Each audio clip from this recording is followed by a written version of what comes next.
Thank you very much, Mr. Speaker. I'm pleased today to be able to rise today and talk about this important piece of legislation. And before I get into talking about the specific pieces of legislation, I want to talk about a couple of things that build on the accomplishments that we've made as a government with our economic agenda. First of all, talk about, of course, 820,000 net new jobs since 2009. Strong jobs growth here in this country.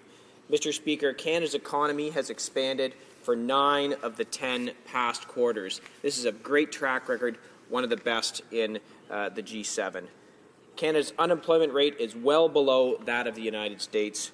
Mr. Speaker, I can't stress enough how significant this is.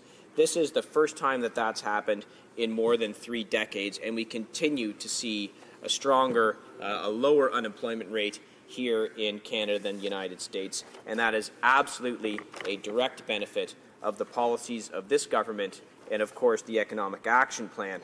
And, Mr. Speaker, the list goes on and on. Forbes magazine has ranked Canada #1 in the world for businesses to grow and create jobs. And what's that going to do, Mr. Speaker? Of course, getting an award like that, that's going to lead to more direct investment in Canada, which is going to lead to a stronger economy, and it's going to lead to more jobs for Canadians. Canada has one of the strongest fiscal positions in the G7. Fitch Ratings, Moody's and Standard & Poor's have all renewed Canada's rock-solid AAA credit rating. Again, Mr. Speaker, this is a direct result of Canada's Economic Action Plan. Canada has taken its place among the top 5 countries with the most economic freedom, according to a new Fraser Institute report. We are now leaps and bounds ahead of the United States. These things all clearly show that our government is on the right track with our economic policies. We're going to continue to expand the economy and grow jobs. And, Mr. Speaker, the amazing thing, of course, is all of these accomplishments have been accomplished without a carbon tax, and of course we're going to make sure there isn't a $21 billion carbon tax to derail all of these accomplishments. Now, some of the things that I want to talk about, some of the highlights, Mr. Speaker, some of the important things that will be implemented. We're talking about extending the hiring credit for small business up to $1,000 to encourage additional hiring and lowering of business payroll taxes. Mr. Speaker, that will lower business payroll taxes by an amazing $205 million. And, Mr. Speaker, the amazing thing about that as well is this has helped 536,000 employers across Canada. Think about that. That's a huge number of businesses, small businesses. And, of course, small businesses, we all know, especially on the Conservative side of the House, they are the ones that drive the economy. They are benefiting from this policy. $110 million to the National Research Council to increase support through the Industrial Research Assistance Program and Industrial Technology Advisors. Investing in technology that's going to move our economy forward.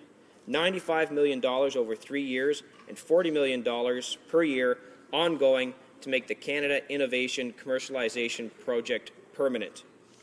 Mr. Speaker, this is a very important initiative.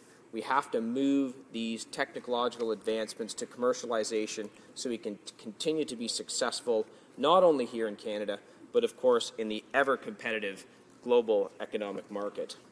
There's also $14 million to expand the Industrial Research and Development Internship Program, which will place more PhD students in practical business internships.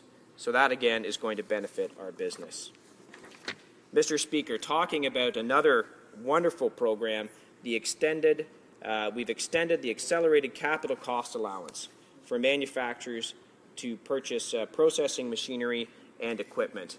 I've heard directly from businesses in my riding how important this is. This allows them to invest in new machinery, new equipment, and quickly write off the cost of that, purchasing that new equipment, which improves productivity, therefore makes our businesses more productive. Mr. Speaker, enhancing the productivity of our businesses is very important and, of course, is going to spur economic growth. We've also increased the lifetime capital gains exemption, which allows capital capital gains on qualifying small business shares to be realized tax-free. We've increased that from $500,000 to $750,000. This is the first increase since 1988. Mr. Speaker, here we think that overtaxing capital gains is not a good idea. I want to talk about clean energy and the economy, because that's important as well.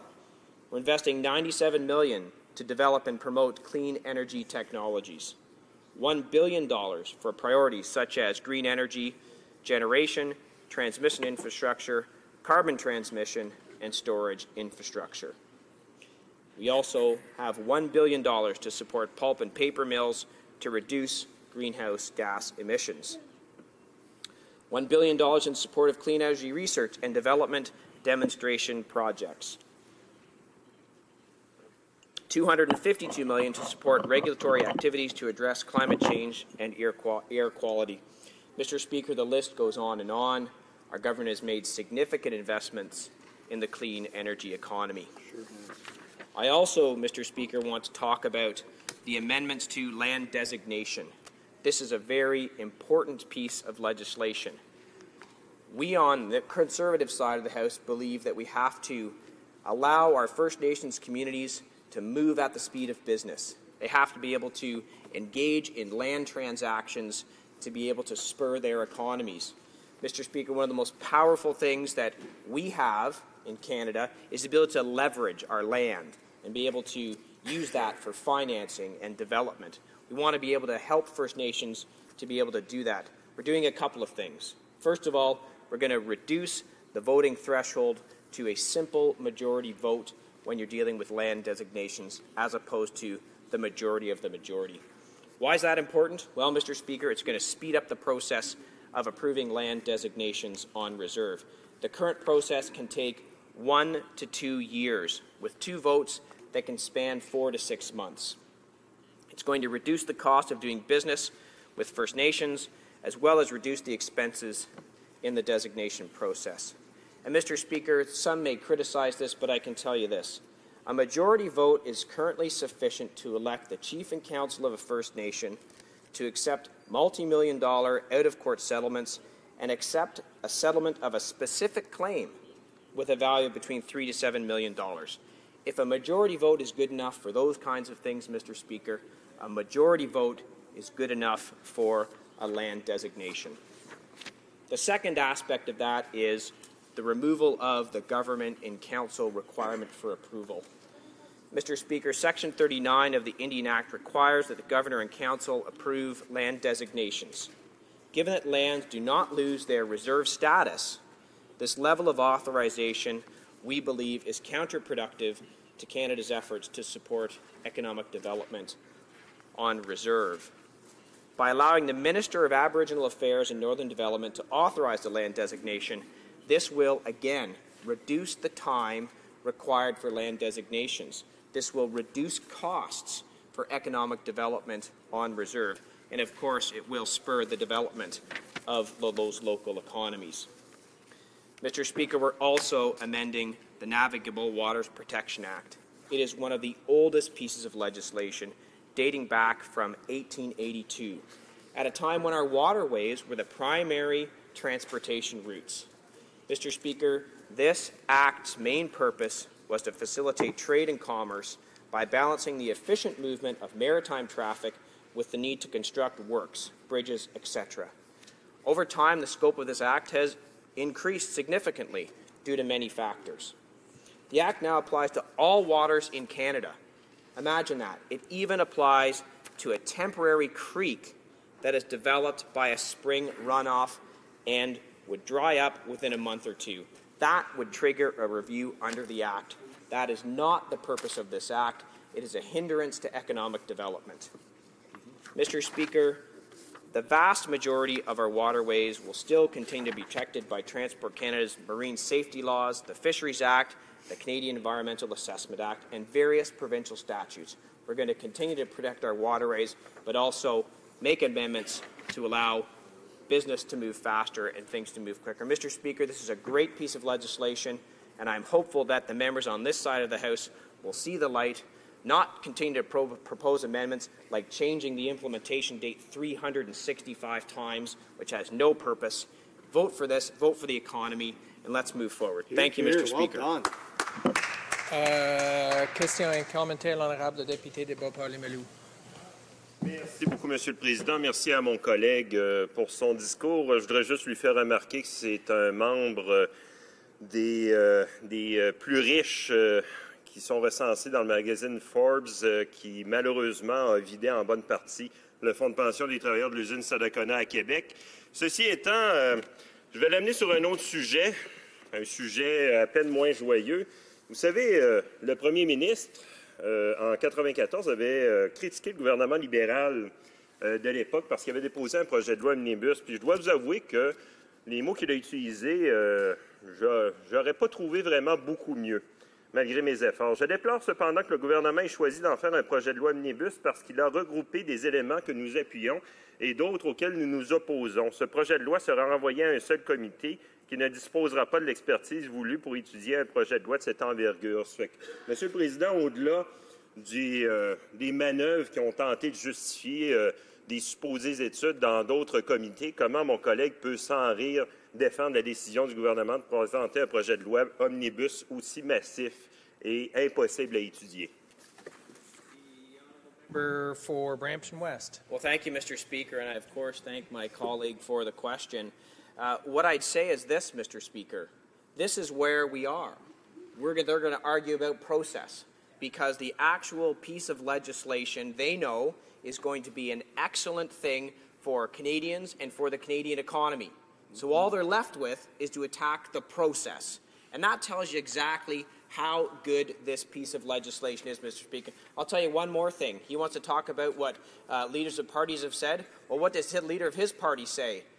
We're going to impose a $21 billion carbon tax, and we're going to generate billions of dollars from this program. That's not what we're going to do, Mr. Speaker. Here, here. Questions and comments. The Honourable Parliamentary Secretary to the Minister of National Revenue. I'd like to thank my fellow colleague from Etobicoke Lakeshore in terms of really having a nice summary in terms of what this bill is doing and what it's how it's going to be so important for our economy. I found it ironic to listen to the member from Parkdale Hyde Park in terms of the things that she thought should be in the bill, and she added item after item after item after item, which to me showed that she recognized that a budget plan needs to be comprehensive. So I think you would like to perhaps share with the members here how it is important to have a comprehensive plan to deal with the economy and how this bill does just that. Thank you. The Honourable Member for Brampton West. Well, thank you for the question. It is ironic that they say that this piece of legislation has too much in it, but then they propose thousands of amendments to put more things in. I'm not sure I understand the logic in that.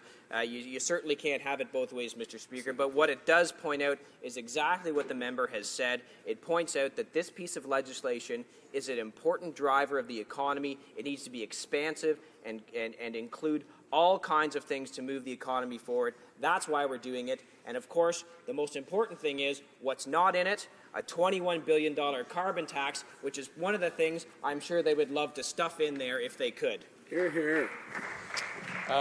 Question et commentaire, l'honorable député de Rivière-des-Mille-Îles. Oh, pardon-moi. Beauport-Salvary. Merci, Monsieur le Président. Et puis, j'aimerais juste dire qu'en effet, nous, on s'objecte totalement au processus parce que c'est un projet de loi massif qui n'a pas respecté du tout les débats en Chambre, le temps de débat. Et en plus, il n'y a pas beaucoup de à peu près pas de consultation. Mais si je reviens sur la loi sur la protection des eaux navigables, ce qui est le plus inquiétant, c'est que les conservateurs remettent le fardeau de la responsabilité entre les mains des citoyens qui devront eux-mêmes amener devant la Cour les promoteurs de projets qui n'ont plus besoin de demander des consultations publiques et dont les projets n'auront plus besoin non plus de faire l'objet de permis d'évaluation, de demandes d'évaluation environnementale parce que les permis vont être totalement accordés. Alors, comment le député peut justifier toutes ces décisions-là qui vont à l'encontre des intérêts publics? The Honourable Member for Brampton West, short answer, please. Yeah, well, thank you, Mr. Speaker, and I'm going to explain to my colleague that, first of all, there's still lots of things left to protect our waterways, and I mentioned them in my speech. Perhaps you didn't hear them. It's not just necessarily with navigable waters. Of course, there's Transportation Canada's maritime safety laws, the Fisheries Act, the Canadian Environmental Assessment Act, all these things, the Species at Risk Act. All these things are still going to be there to protect the water in the country. Those are the pieces of legislation that should be doing it, not the Navigable Beds of Waters Act. And of course, Mr. Speaker, I'm just going to finish off the important thing that's not in there and will never be in there, a $21 billion carbon tax. Hear, hear.